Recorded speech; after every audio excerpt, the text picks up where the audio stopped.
بسم الله الرحمن الرحيم. اولا انا ببعت رساله للاخ ماجد عبد الله، الاستاذ ماجد عبد الله، ربنا يبارك لك. انا اعتب عليك في شيء واحد بس، هو الخوف او القلق. يا اخي لا تخف ولا تقلق، ربنا سبحانه وتعالى مقدر كل شيء لينا، الموت او الحياه.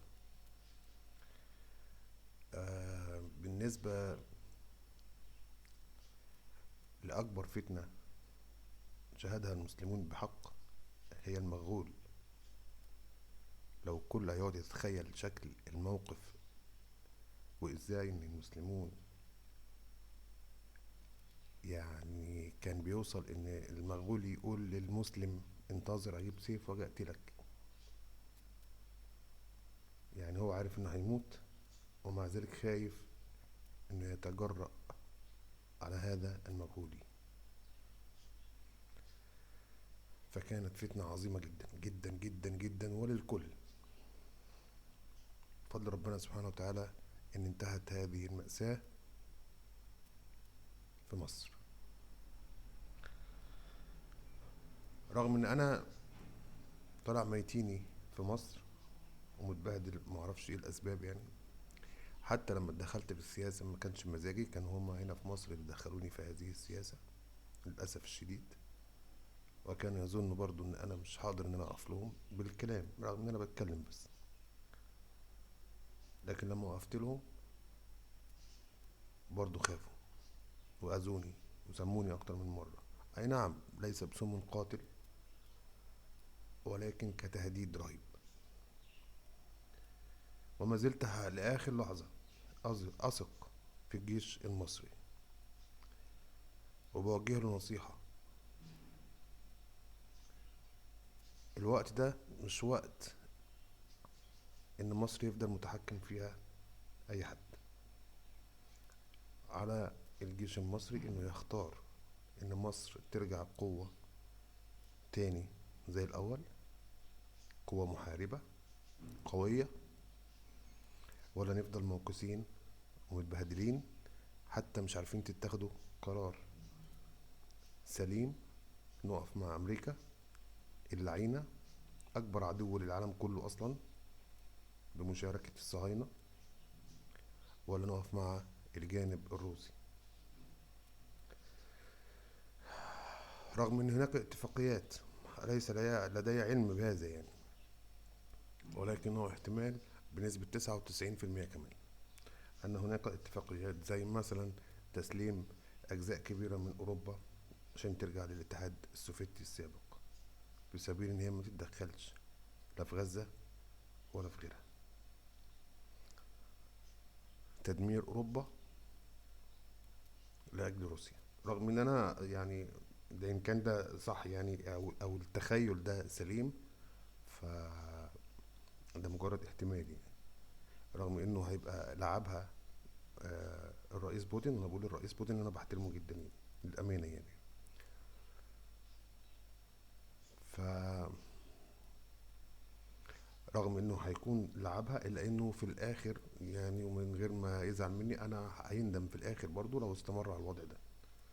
فعلا ما اخذ بالقوه لا يسترد الا بالقوه، وانا قلتها قبل كده. ولكن استمرار الوضع بهذا الشكل لو كان هذا الاحتمال سليم، فهو هيكون مسافة مأساة حقيقية، مش بس على روسيا ولا على الصين، على العالم كله. لأن الصهاينة هيتحكموا بالعالم كله. يمكن الأغلب يظن إن أمريكا هي اللي ماشية إسرائيل، إنما في الحقيقة الصهاينة هم اللي ماشيين أمريكا أو الكيان الصهيوني، أو اسمها إيه الماسونية، أيا كانت اسمها إيه ما أعرفش، أيا كان مين اللي وراه. ويمكن في الأغلب في الأول أو في الظاهر إن بريطانيا هي المتحكمة في الليلة دي، لكن برضه من الواضح إن الكيان الصهيوني بشكل أو بآخر تغلغل جواهم وأصبح هو المتحكم في كل هذه الأمور.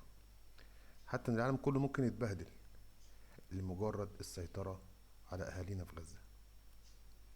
كل اللي بيحصل ده عشان يسيطروا على غزة بأي وسيلة. لما صمدوا أهالينا في غزة ما لقوش حل غير يخترعوا الأسلوب اللي هم شغالين بيه دلوقتي، سواء كان هذا الأسلوب عشان يطلعوا حتى الأوروبيين من إن هي تبقى مستهدفة من الجانب الروسي، أيا كان بقى الاحتمالات يعني، بالأخص بريطانيا، عشان بريطانيا وأغلب الاتحاد الأوروبي ما يكونوش مستهدفين من الجانب الروسي أو الصيني في حالة حدوث أي حرب، فميبقاش في أي صواريخ رايحة لبريطانيا أو أغلب الدول الأوروبية. يبقى في الغالب هي أمريكا بس، هي الشيطان الأعظم، هي المستهدفة. فيتحط الجانب الروسي طبعا في مصيبة تانية، إن هو مش عارف هيرد على مين، لأن الظاهر إن هم أصلا كمان متبهدلين من أمريكا. كل دي احتمالات.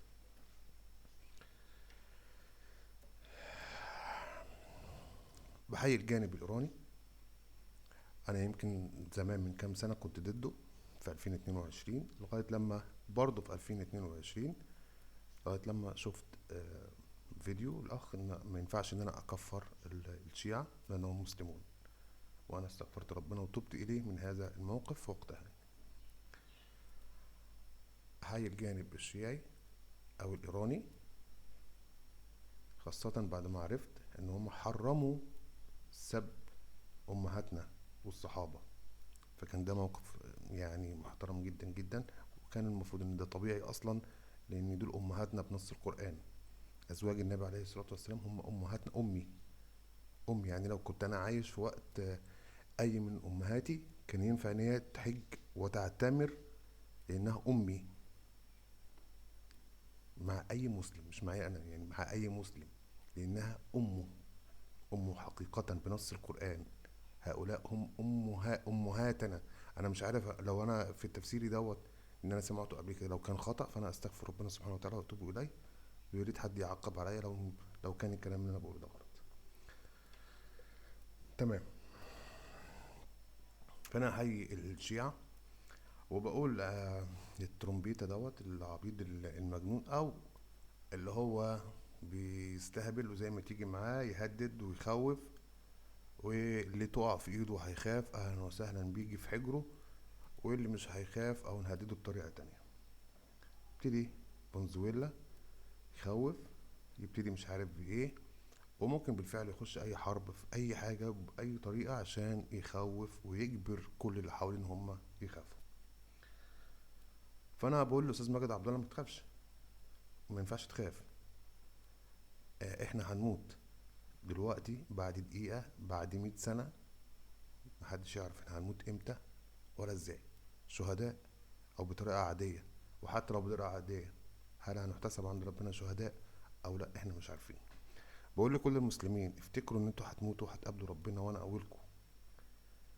وعذاب، لو تتخيلوا بس كده، عذاب، الام، اي حد اكيد موقف حس بيه وشعر بآلام رهيبة في جسده او في اي مكان في اي جزء، واستمرت لثواني او لدقائق، فكان حجم الكارثة اللي هو فيه والألم اللي هو فيه، وكان يتمنى ايه عشان يتوقف هذا الألم. فما بالكم بيوم القيامة وعذاب النار والعياذ بالله يا رب منها، بآلام لا تنتهي وحرق أشد أنواع العذاب. الجلد، جلد ما هو ما يشعر بالألم الشديد. ولاحظوا كل ما الجلد بيذوب بيتجدد بنص القرآن.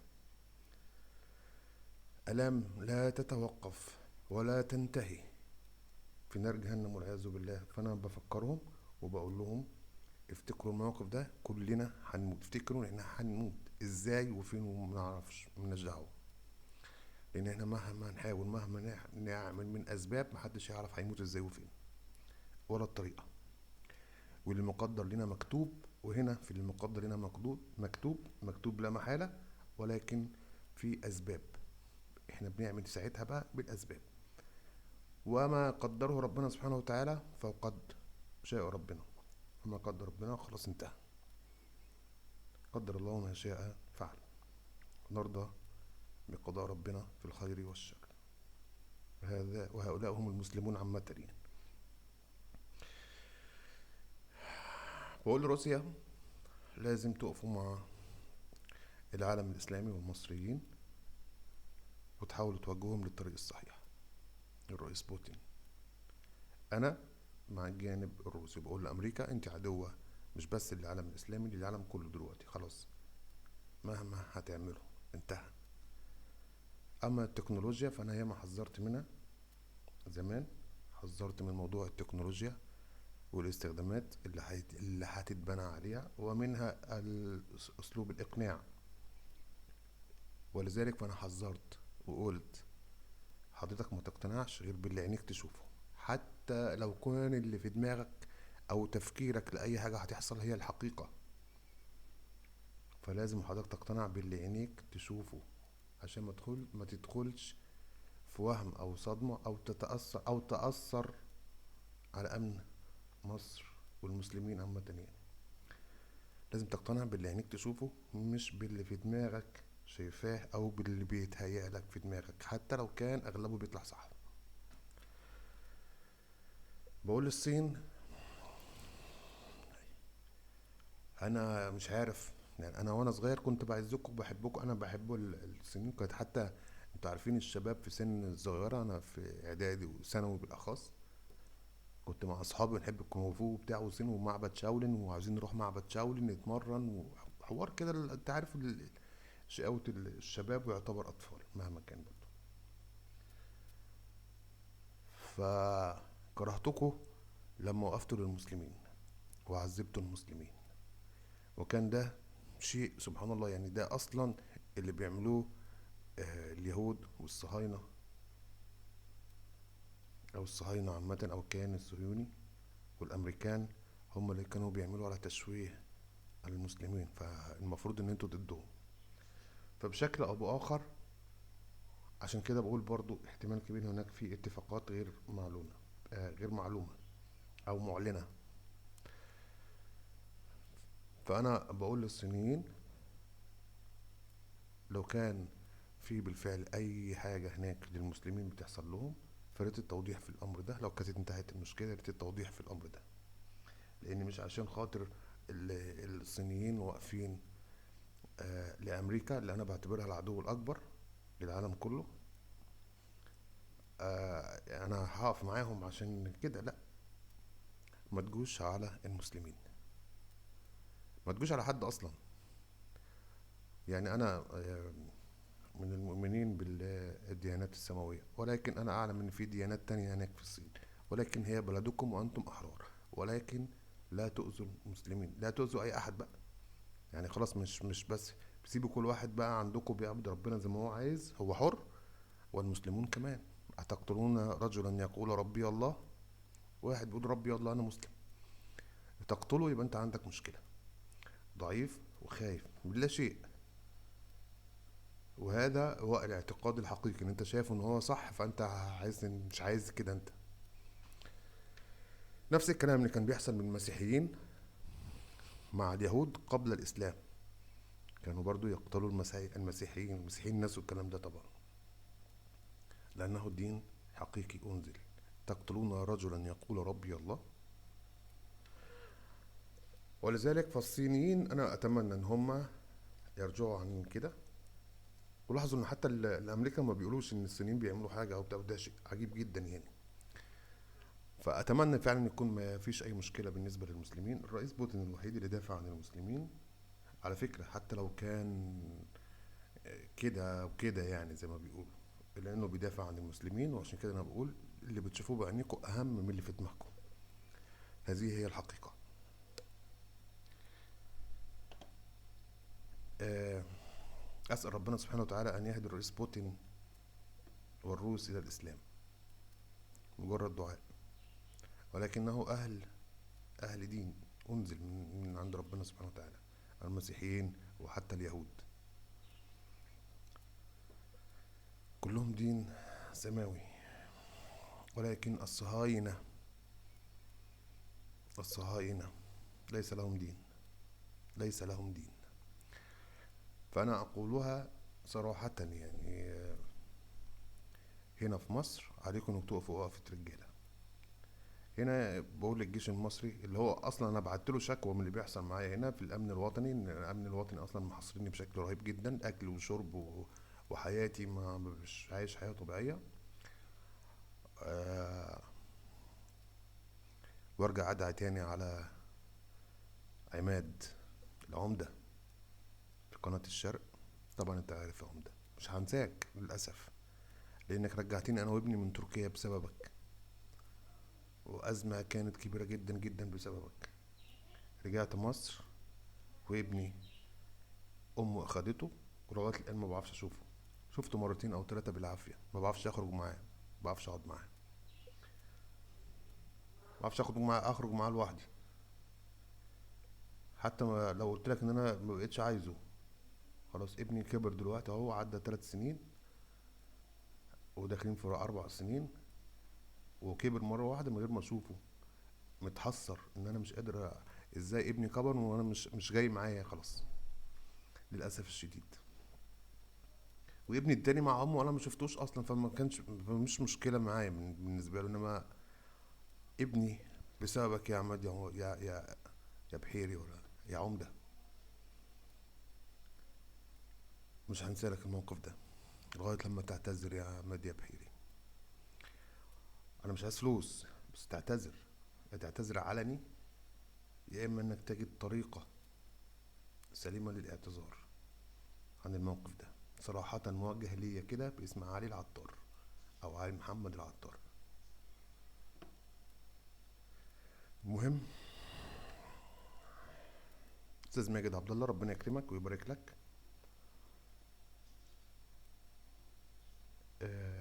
وربنا يوفقك.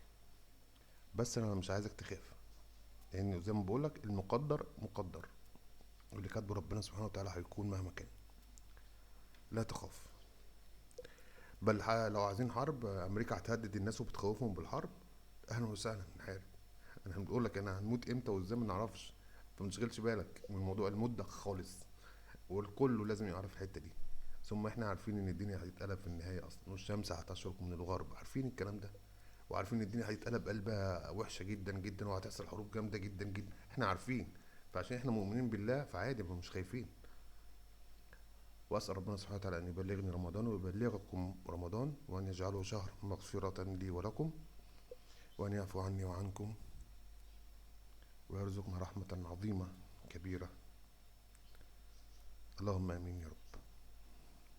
والفيديو ده مؤقتا، لو احتجت الفيديو تاني هنشره، لكن ما تخافوش من اللي اسمه ترومبيت ده، ما تخلوهمش عادي. ازعل، اهلا وسهلا اخويا حارب، اتفضل. وان شاء الله ربنا هيقف مع ايران، وارجو من الرئيس الروسي بوتين انه يقف مع اخواتنا في ايران. انا عارف ان في تحالف لسه سامعها امبارح، فرحت جدا لما عرفت ان في تحالف روسي صيني مع ايران. اهلا وسهلا. انتم، وعايز اقول لامريكا قبل ما اقفل، يعني انتوا ما تعرفوش انتوا ممكن تعمل ايه ايران، ما ممكن تضرب اي صاروخ باي مواد من المشعه، حتى لو معهاش صاروخ نووي يعني. لو طلعت اي صاروخ فيه اي حاجات مشعه بس كده ضربته ناحيه اسرائيل او اي حته، مصيبه تانية برضه هتجيبه ورا زي ما جبت ورا من كوريا الشماليه. قاعد حاطط رجله على رجله في كوريا الشماليه، حد فيكم يقدر يقول له بم؟ هو فعلا لو حصل حاجه هيدوس على الزرار هيضربكم، ولا في دماغه حاجه. بصراحه مية مية، مادام ده اللي بيجيب كوره فمية مية. هنا في مصر بقول لكم القوه، القوه مش للظلم، قوه للعدل والعداله والسلام. السلام الحقيقي يحتاج لقوه. الله يرحمك يا سادات، في ناس كتير بتكرهه، لكن بسببه حرب 73 دي، انا مع ان انا اتولدت بعديها ب4 سنين، اني ما بعشقه بسبب الموقف ده. انا ما اعرفش، انا بحبه، ما اعرفش عيوبه، اكيد كل انسان ليه عيوب وليه حاجات كويسه، لكن الحرب 73 كانت قويه جدا ومهمه جدا. ويمكن اللي بيحصل دلوقتي كان المفروض يحصل من 73، قبل 73. لو ما حصلتش الحرب دي كانت الدنيا اتقلبت. واعتقد ان زي ما كان المغول في مصر انقذت العالم، مش بس المسلمين، اعتقد في 73 كان الانقاذ التاني، واعتقد ان احنا دلوقتي في الانقاذ التالت. ويا ترى هتبقى مصر بس، ولا هينضم لينا ابطال تانيين زي اخواتنا في ايران؟ طبعا اهالينا في غزة اللي هم ابطال، ابطال لا يقهروا يعني باذن الله. والروس، وهل الصينيين برضو هيعملوا كده ولا ايه؟ لسه مش عارفين. وزي ما قلت قبل كده لاخواتنا في غزة، اوعوا تسيبوا ارضكم لاخر واحد فيكم، لاخر واحد فيكم. اوعوا تنسوا ارضكم، تموتوا فيها بشرف احسن. انا عارف ان احنا مش عارفين ننقذكم ولا نروح لكم ولا نساعدكم، بس انا عايز اقول لكم والله انا زيكم هنا في مصر، بموت زيكم وبحارب زيكم وبنتقم زيكم. للاسف انا عايز اقول لكم ان انتوا عندكم الصهاينه تاخدوا حقكم منهم، انا هنا مش لاقي حد اخد حقي منه. ما عنديش صهيون يمسكه من رقبته، ما عنديش واحد بيغتصب ارضي عشان اروح امسكه من رقبته. انا والمصريين دلوقتي نفسنا كده يعني. يعني انا اتمنى يحاولوا حد يحاول يغزو بس ارضنا، عشان يبقى عندي فرصة اروح انتقم من الولاد الكلب دول. شكرا لكم جميعا. السلام عليكم ورحمة الله تعالى وبركاته.